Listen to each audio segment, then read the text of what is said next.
La course cycliste Paris-Brest-Paris trouve son origine en 1891. Elle est directement liée à deux phénomènes essentiels de cette fin du XIXe siècle, l'arrivée de la presse à grand tirage et l'avènement d'un nouveau mode de transport que l'on appelle la bicyclette. Alors la presse à grand tirage, en effet, c'est le directeur du Petit Journal, qui s'appelle Giffard, Charles Giffard, qui va avoir l'idée d'organiser une course cycliste de 1200 km entre Paris, Brest, retour sur Paris.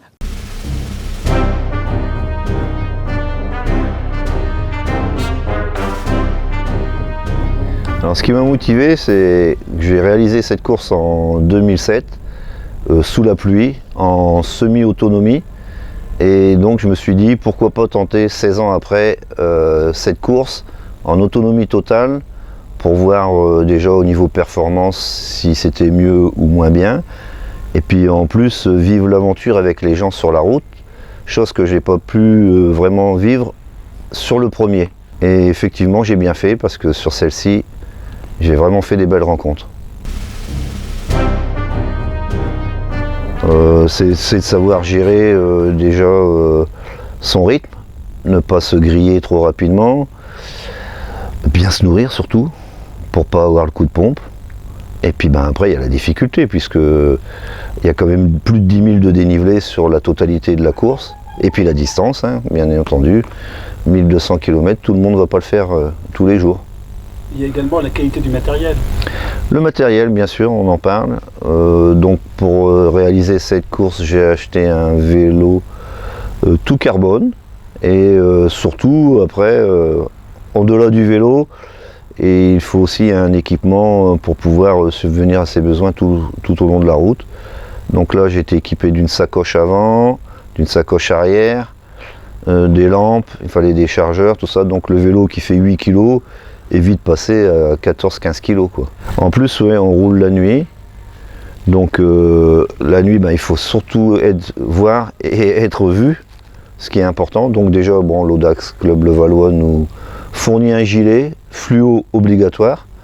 Et après, il vérifie aussi les vélos, les lumières au départ.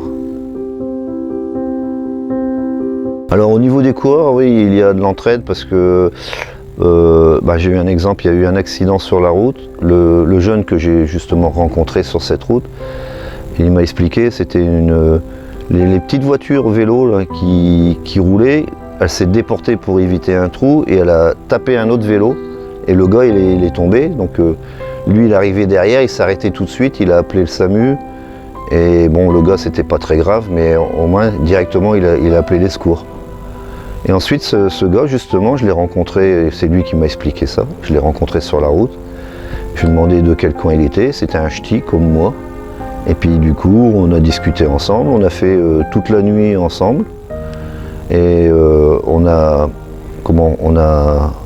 parlé de la course, parce que lui c'était sa première, qu'il avait peur de ne pas pouvoir assumer toute la nuit. Donc je lui ai dit, si jamais tu es fatigué, tu me le dis, on s'arrête, faut pas hésiter, faut surtout pas prendre de risques. Et à 5 h du matin, il était un petit peu fatigué, il me dit on s'arrête, je lui ai dit oui, tout de suite on s'arrête. Et on s'est posé dans une salle qu'on avait à proximité, parce qu'on trouve des gens sur la route tout le temps. Et il a dormi une vingtaine de minutes, et après on est reparti, et c'était nickel. Donc il n'a pas eu d'accident.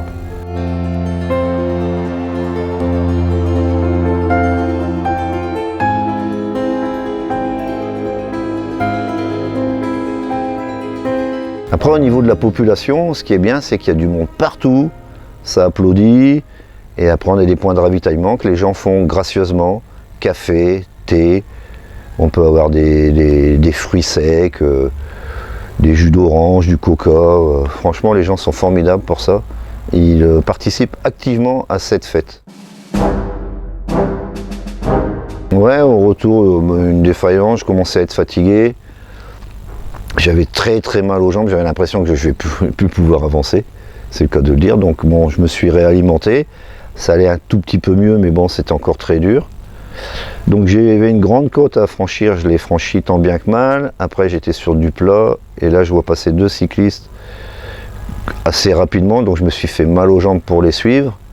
Je suis resté collé derrière eux, et ça m'a permis de on va dire entre guillemets, de se régénérer, de reprendre des jambes comme on dit dans le jargon.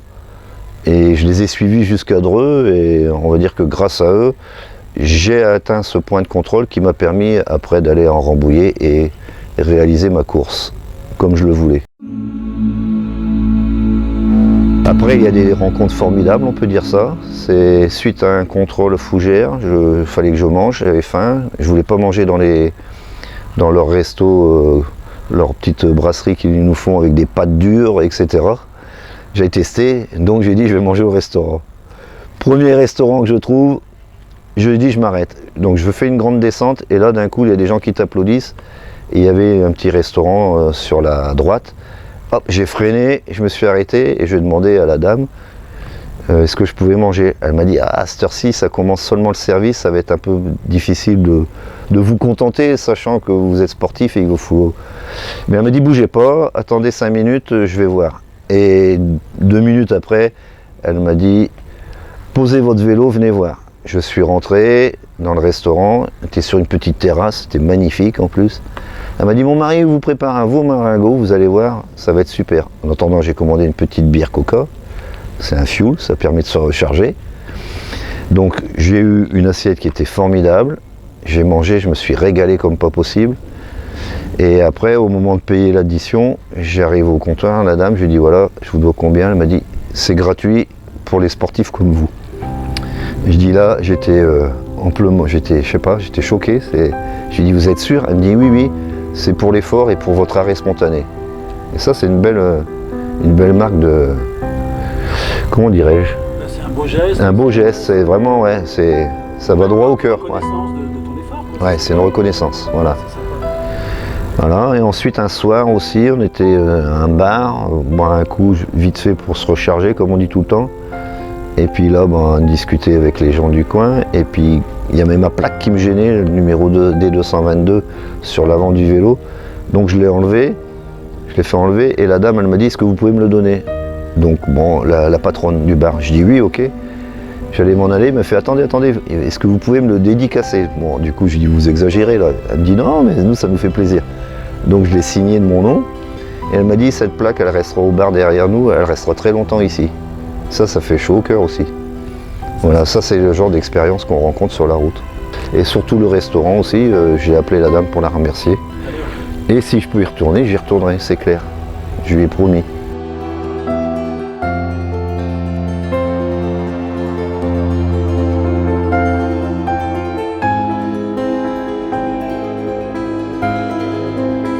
La conclusion de cette course, c'est qu'au final, j'ai mis 1 heure de plus par rapport à il y a 16 ans. Donc je suis assez satisfait. La seule chose, c'est que je suis un petit peu plus fatigué physiquement. Pas à la fin, pas maintenant, mais vraiment pendant. Voilà. Donc en fait, la conclusion, c'est que si il faudra refaire une 3e, je dis non. Maintenant? Je dis non maintenant. Mais si vraiment ça me toquait de vouloir en refaire une, il faudrait que je m'entraîne beaucoup plus pour être plus à l'aise, c'est tout. Voilà, mieux préparé. Voilà.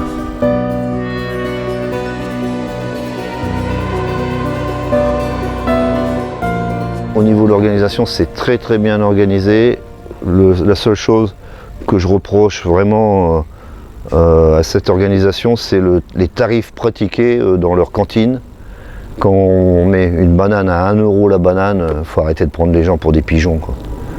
Voilà, c'est vraiment ça qui cloche, les prix sont anormaux par rapport aux prestations. Et qu'est-ce que tu penses du gîte à Lésigny, le gîte d'arrivée? Alors le gîte d'arrivée à Lésigny, n'hésitez pas, tous les gens qui m'écoutent sur Facebook, sur BFM, venez à ce numéro, c'est une adresse très réputée.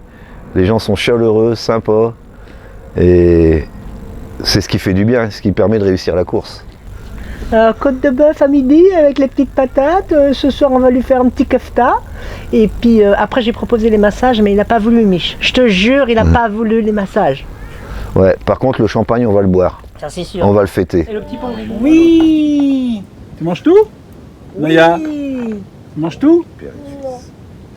Comment ça, non?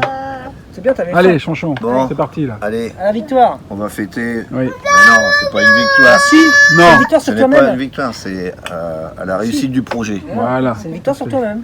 Oui, voilà. Grande réussite. Aurélie, Belle le 4 ans, réussite. tu fais la Belle course Paris-Brest. réussite, oui. Ah bah ça, vraiment. Non, mais déjà tu vas à la salle, tu peux t'entraîner quand même. T'as les muscles. Mais il y a plein de filles qui le faisaient. hein. Oui, je sais. Non, mais après, tout est possible. Oui, Et c'est d'ailleurs, on va clair. lui faire avec un vélo avec des petites roulettes. C'est clair. Par contre, il faut du temps, hein, franchement. Ah oui. hein. Le problème du vélo, c'est ça, c'est le temps. Donc, voilà. Parce que 1 heure de footing, ben, c'est 4 heures de vélo, Eh oui. l'équivalent.